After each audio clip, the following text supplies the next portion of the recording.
নমস্কার, আমরা এখন একটা সিম্পল ফর্ম ফিল আপ করা দেখব।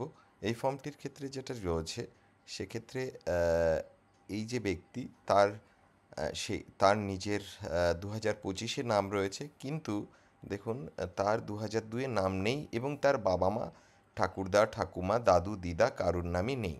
তো সেটা খুবই সিম্পল। প্রথমে নিজের জন্ম তারিখ দেবে, নিজের আধার নাম্বার দেবে, নিজের মোবাইল নাম্বার দেবেন, নিজের বাবার নাম্বার দেবেন, নিজের বাবার এপিক নাম্বার যদি থাকেন, এখানে পিতা বা অভিভাবক বলা হয়েছে।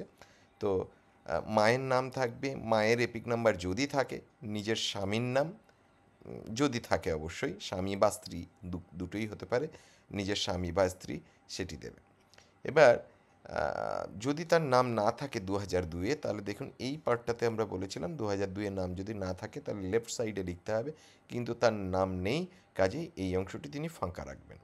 একই রকমভাবে 2002-এ যেহেতু তার নিজের বাবা, মা, ঠাকুরদা, ঠাকুমা, দাদু বা দিদা কারোর নামই নেই, সেজন্য তিনিও এই অংশটিও ফাঁকা রাখবেন। রেখে নিজের বা পরিবারের কোনো প্রাপ্তবয়স্কের এখানে স্বাক্ষর হবে। বিএলও সাহেব বা ম্যাডাম যখন এই ফর্মটি রিসিভ করবেন তখন এখানে সই করবেন এবং সই করে তাকে ফর্মটি ফেরত দেবেন। এটাই হলো ইনিশিয়াল কাজ। যাদের 2002-এর নাম নেই, যাদের বাবা মা দুজনেরই 2000 দাম, বাবা মা, ঠাকুরদা, ঠাকুমা, দাদু, দিদা, এই ছজনের মধ্যে কারোরই 2002-এর লিস্টে নাম নেই, এক্ষেত্রে এই ফর্মটি ফিল আপ আমরা সেভাবে দেখালাম।